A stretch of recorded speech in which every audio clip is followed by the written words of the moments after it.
Okay, we got a new Speaker of the House. His name is Mike Johnson. And probably collectively on both sides of the aisle, especially outside of the halls of Congress, I'm talking about in the population, the people, the people, the constituents, the voters, the citizens of the United States are going, who the hell is Mike Johnson?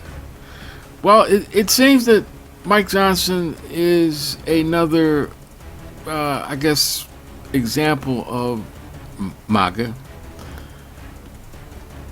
except that in a way he is a hybrid all of his own. He has the mild manneredness, at least in public, and he has the speech pattern and the affable, like I'm every person's, I can be everybody's friend persona, much like a prime example is Glenn Youngkin. But unlike Youngkin, who did everything he could to distance himself from Donald Trump when he ran for governor of Virginia, Mike Johnson is probably more Trumpy than Jordan, at least in the prospect of Jordan runs interference by lighting fires and watching them burn, and saying that this would have been better, the system would be much better with Trump.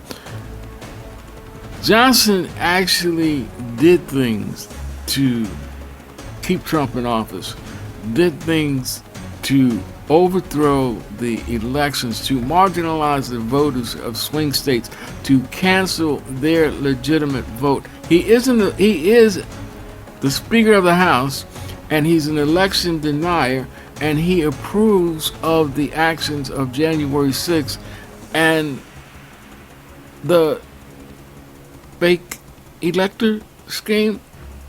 So this is a guy that if circumstances work out wrong, I guess from our point of view, or right from their point of view, he will be in position, perhaps, if the Republicans take the House again, which right now it doesn't look like it, but things change, and I don't know. But if people still have half a brain, the Republicans are probably going to lose big in the next election. But that only works if everybody else shows up and votes blue. Whether you're blue or not, if you're just tired of what's going on and you want to give us a chance. I'm not going to guarantee that things will change because Democrats have their faults, but they do tend to try to do something. If you give them enough of a majority where they can be bullies for a change, I think they're learning how to bully, or at least how to stand up for themselves. I've always said, as much as I respect Michelle Obama, the worst thing she could have said was that, we take the high road bullshit. This is a fight for the lives of the people of America. This is a fight for sanity. This is a fight for democracy. Imperfect as it is far better than what they are proposing. But back to Mike Johnson. Mike Johnson, like I said, he's an election desire. He's a Trump defender. He doesn't claim, I talk to the president every day. He doesn't claim that, buddy. He does purposeful things. He actually uses his office. He actually uses his mind to create things to ensure that Donald Trump or someone like Trump will be our next leader. Now, you could rattle off a list of things that makes Mike Johnson, in the words of Hillary Clinton, a deplorable. An educated deplorable, a well-spoken deplorable, but deplorable nonetheless, because he's intolerant of any other lifestyle except for the straight Christian, man is man, woman is woman, man is in charge, woman is subservient, according, everything's in line with the Bible except for do unto others as you would do unto yourself. Johnson still may not, as much as he has done for the MAGA cause, as much as he is a prime example of how screwed up MAGA could be, and being a Christian nationalist, turning away from democracy and going to a autocratic, theocratic type government. In other words, ruled by one or ruled by as many as few as possible, centered around Christianity being the doctrine and the religion of the day, and treating everybody in America, if they want to be claimed as an American, they got to bow down to these principles. That's what Mike Johnson is all about. Don't fool yourself. But there's one thing in Mike Johnson's, I guess, character or persona that does not sit well with a lot of his other MAGA cohorts. And that is, and I'm not saying that Mike Johnson is or isn't a racist, but in the eyes of a lot of his other MAGA cohorts, he may not be racist enough. Why? Because Mike Johnson has a black son. He's 14 years old at this time, and I believe his name is Jack or something like that.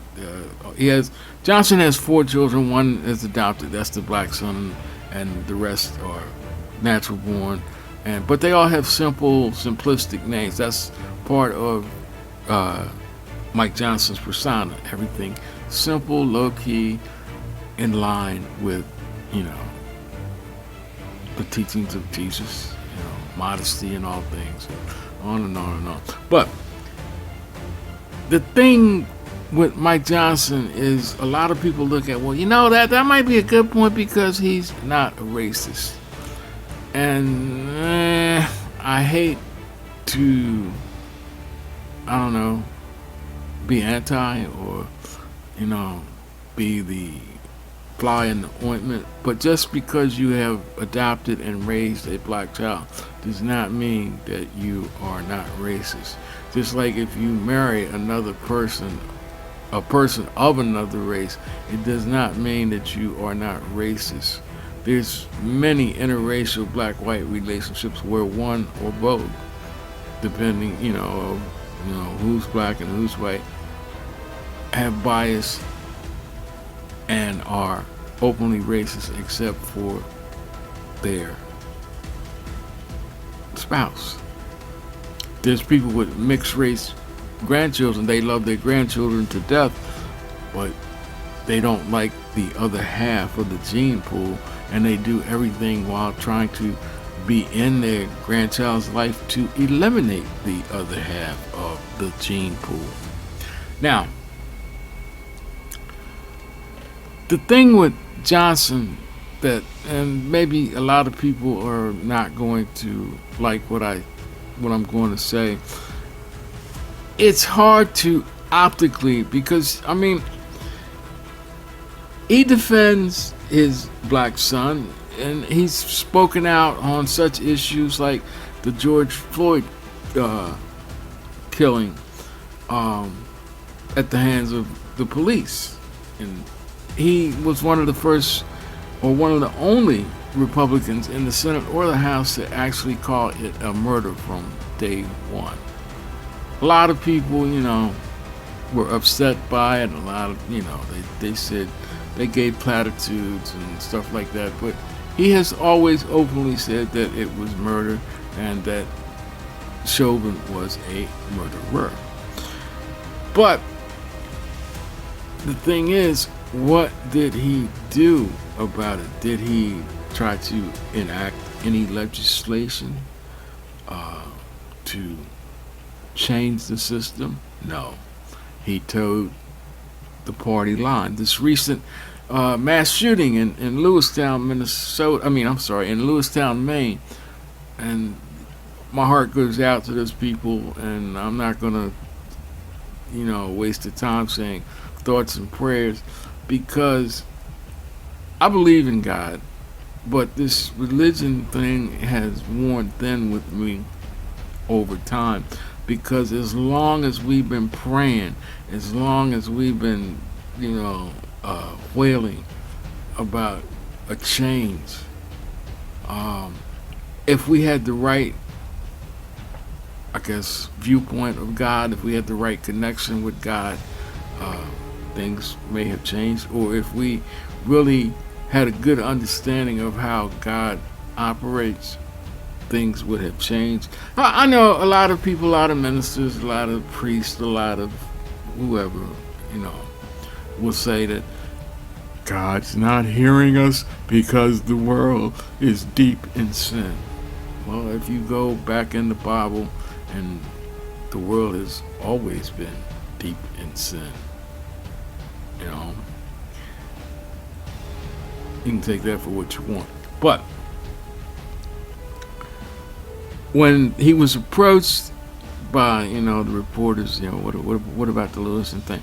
It's a tragedy, and it's time for us to pray. Well, he didn't say nothing about, like, let's call the House back in and let's get some legislation going. You're the Speaker of the House. That's what you're there for. He towed the party line without towing the party line. We're going to send thoughts and prayers, and that's going to be good enough for now, because we're not going to do a damn thing about it legislatively, even though that's what we got elected to do, and that's what we get paid for. But we're not going to do it. Now, the Democrats will, try to, say something, to make a little motion, but as soon as he says, how that, it'll die down. And then next week, there'll be another mass shooting, and it'll go on and on and on into infinity until people just get fed up, and what, we don't know. We'll all of a sudden we'll end up like Australia, no guns, or it's an issue. It's an issue, and both sides are in the extreme, and nobody's trying to come out with a solution that may save some lives tomorrow, or the day after tomorrow, or some child or somebody's grandmother may get to see another day instead of being cut down by a shot fired in anger. And they don't even know what the people are mad at them about. The person that shot them. It's just because of there's so many guns, and mental health is a part of the problem. There's so many guns, and there's so many crazy people, and we're not doing a damn thing about either side of the issue. But back to whether Mike Johnson is a racist or not. Like I said, he adopted a black child. Okay, I give him big props to that, because there's children of color, there's white kids that are disadvantaged, that need parents, that need role models. But I'm not going to give him a pass on possibly being a racist, because I was raised in the South, and I've seen it before where white families adoption is something that has, become prevalent in the past, let's say 20 years, but take special interest in black children, or what they say, colored children. And then when you toss in Christianity, we're serving the poor. We're helping those that are less fortunate than us. But a lot of it is done as show. You can't say this about me. You can't say that I'm not a good Christian. You can't say that I'm not a good person. You can't say that I'm racist or that I'm prejudiced because I'm helping this one black person. Now, Johnson has said that, he's noticed the difference between his oldest natural white child and his adopted son, who is his oldest child. And he understands that a lot of it has to do with the color difference. And in some interviews, he says it's a systematic thing, but in some interviews, he says it's because his black son he has problem or had problems because he came from a bad cultural situation. Now, this kind of rubs me the wrong way because I guess in the spirit of like in the Blind Side or in the street vernacular, when they talk about a black guy dating a white chick, go white, get your credit back, get your credit straight.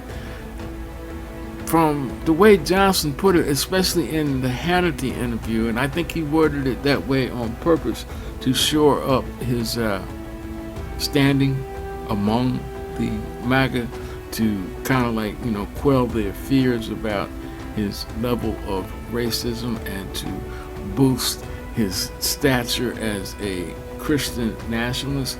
I think Johnson's whole point, the way he stated it in the Hannity interview, was that you can take anybody, even a black child, and raise him the Christian way, the proper way, the conservative Republican MAGA way, and they will be far better off than if you allow them to suffer in the culture of violence, drugs, lack of morals, abortion hungry, black people, black culture that exists in the United States today. Now, he never addresses or even considers the fact that even if your adopted black child came out of a bad situation, what created that situation? See, people can be bad. People can be bad parents, irregardless of race. People can be in bad situations, whether it's by choice or whether it's by, I just can't escape what I'm in. Good kids come out of bad situations, and they don't have to be adopted by white conservative Christians in order to have their life improved. Good kids can be raised by poor black families and turn out to be astounding, amazing individuals because they were raised by astounding, amazing individuals. They may not have been rich. They may not have had the greatest jobs in the world. They may not have had bank accounts more than a few dollars the entire time they raised their children. But they managed to raise their children in a way that produced productive adults. And I guess if you're in America, you should be recognized, and you come out as a productive adult, you should be recognized as a great American, but then you got to throw color, politics, and religion into it, and sometimes you don't get credit for shit.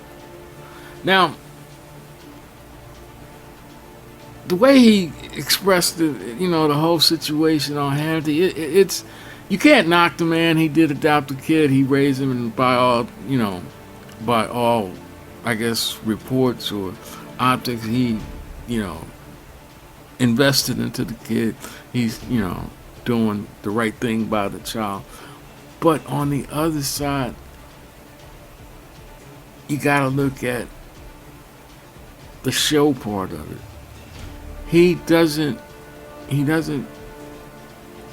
makes sure that you get the idea, even if he doesn't say it verbally, that this kid is better off because he's being raised by a white Christian. Maybe I'm pushing the point, maybe I'm seeing it the wrong way, but I think if you watch the interview and then you watch a couple other interviews and do a little bit of reading on the atrocious things that Mike Johnson has done, it should raise the proper questions in your mind. Like, is this person suitable as Speaker of the House? And then you got to get to, well, if his party elected him as Speaker of the House, irregardless of whether he has baggage or doesn't have baggage, just the person that he is, nominated and voted in by the party that he represents, is that the party that should be in charge of the United States of America? And the next question is, what can I do to change things? Well, there's a lot of things you can do, and the one main thing you can do is to take them out of power while you still can. And that way is to vote. And unfortunately, once again, and I know we're tired of hearing it, but it's partially our fault, the people's fault, because we forgot the power of the vote and we neglected to vote, and we didn't cherish our vote. We didn't leverage our vote to put people in that matter, to put people in that their primary concern is the welfare of the whole country, not the people in their country club, not the people in their neighborhood, not the people in their church. The advancement of America as a nation. And you're not going to get that out of Mike Johnson. You're going to get everything else first. His religion, his political party, his conservatism, his anti-this and anti... You're going to get all of that first, but you're not going to get a firm plan for the advancement of this nation to the benefit of the majority of the people that live in this country. Hey, look, I hope you enjoyed this video. I enjoyed making it. I hope maybe it might make a difference. But I need your help. Look, hit that like button. Hit the subscribe button. Make a comment. Let people, well, not me. I'm pretty sure if you watched it, you probably value what I do. But let the people that let me come to you on a regular basis, that's YouTube, Facebook, show them that you appreciate me. Show them that I have value, that I have worth. So once again, hit the like button, hit the subscribe button, hit the share button, make a comment. And if you really, if you really want to help, me out personally, short term, use that super thanks and send me some coin. I appreciate it. Peace out and God bless from Uncle Ricky at Uncle Ricky's house.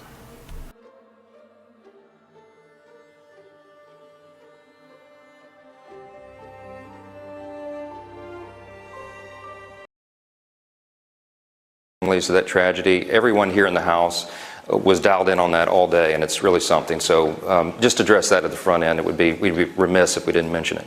Already, though, you're immersed in Democrats, and this happens with almost every shooting incident. The immediate call by the left in this country, we need more gun laws, we need more legislation. Yeah. What's your answer to that? At the end of the day, the problem is the human heart. It's not guns, it's not the weapons. At the end of the day, we have to protect the right of the citizens to protect themselves, and